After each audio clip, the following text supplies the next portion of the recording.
No.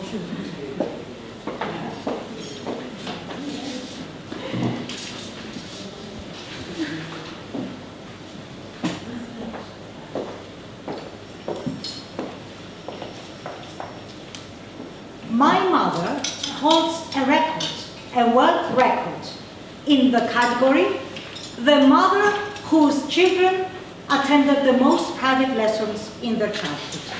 Piano, ballet, karate, Olympic gymnastics, swimming, horse riding, English, French, German, to name but a few.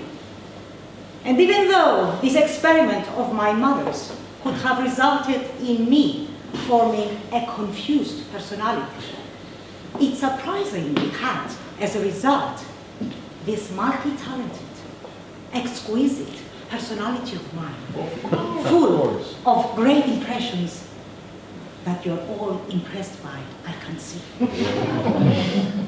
So after finishing my studies in France and gaining my degree in French language and international trade, I returned to Cyprus to do what was expected of me. I became a flight attendant. Why?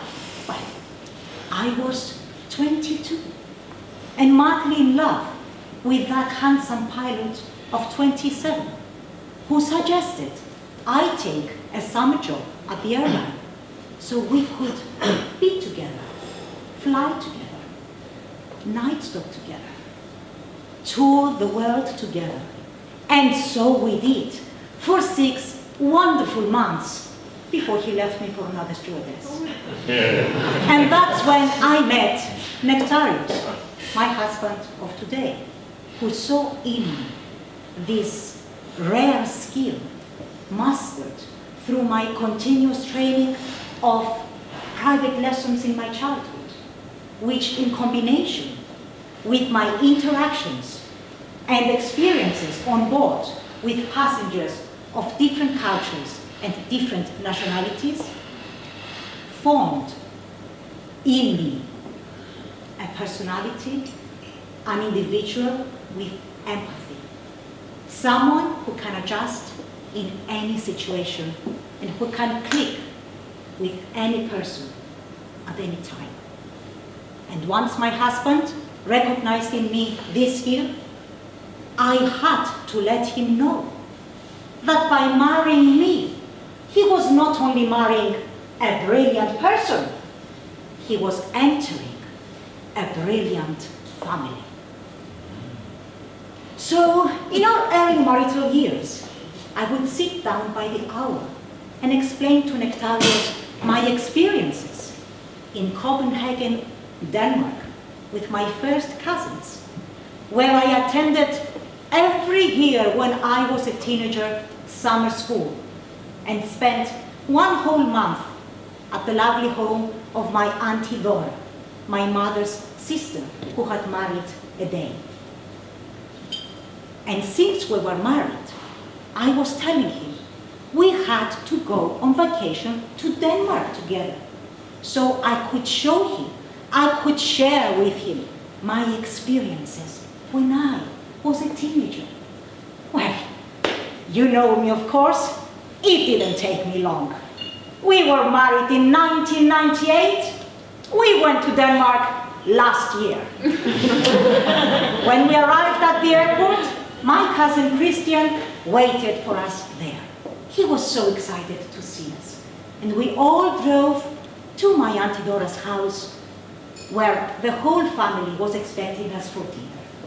On the way, despite the rain, we were looking outside the window. It was raining, but we enjoyed the scenery. When we arrived at home, the first one to greet us at the door was my Danish uncle, Anders, who greeted us with such pleasure and politely asked us to remove our shoes, as is customary in Scandinavian homes. That's the first time Nectarius gave me the look. He thought it was because, perhaps, of the wet weather and our wet shoes, but he soon realized the next day that he had to take off his shoes every time he entered a house in Denmark. The dinner was ready. It was set up, was prepared at my auntie door. And my uncle proudly stood up and raised his glass to give a toast. He was so happy that his favorite niece was at last in Denmark with her family. His toast was warm and long, and he analyzed all the little details and the lovely stories we had when I was 15, 16, 17. Before he sat down, he invited my husband Nectarius to toast back, as is the tradition in Denmark. That's when Nectarius gave me the second look. He stood up, raised his glass, and in his own special way said, "Thank you for the warm welcome, bon appetit." And he sat down. As soon as dinner was finished, Ben suddenly started laying off the table. Nectarius didn't know what was happening. He offered to help, but my uncle instantly stopped him.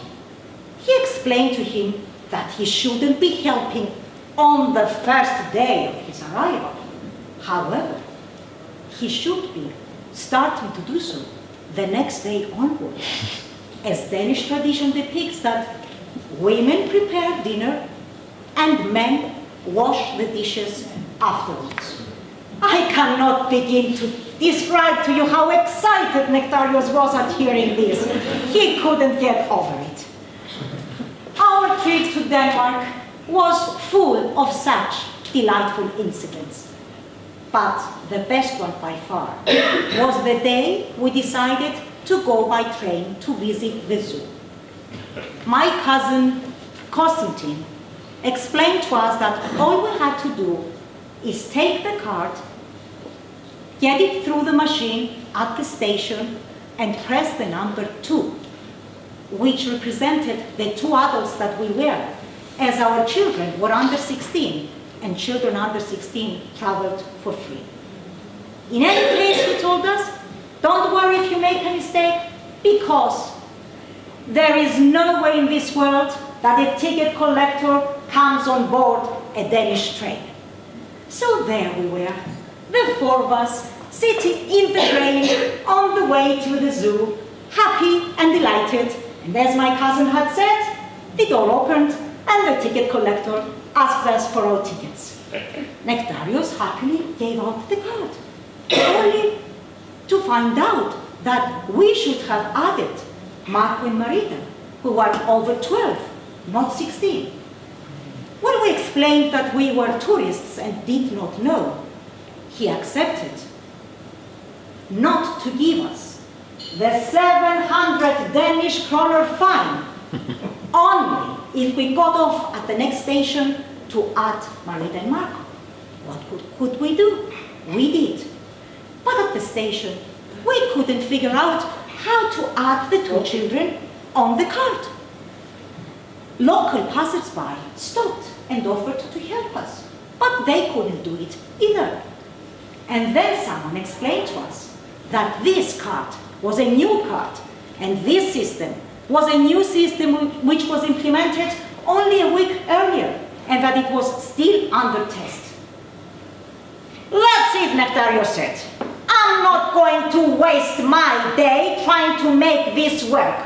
We are getting on the first train, and if another ticket collector comes, I will let him know how stupid their system is.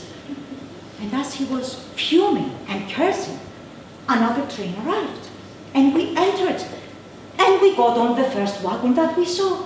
And strange enough, everyone in that wagon was either reading a book or working on their computer. I wanted to calm things down, of course, and I said, "Oh, look, Nectarius, how civilized this nation is. How thirsty for knowledge. Nobody's talking. They are all reading a book or working on their laptop. Isn't this great?" That's when it hit him. He had enough. Listen to me, he said. These are not great people, and Denmark is not a great place. You have to take off your shoes wherever you go. They make you wash the dishes like a sissy. And we almost had a 700 kroner fine because of their stupid system. So don't tell me this is... And as he was talking, an old lady tapped his shoulder and said, please be quiet. This is a silent wagon. It's a what? It's a silent wagon. And how the hell are we supposed to know this is a silent wagon, madam?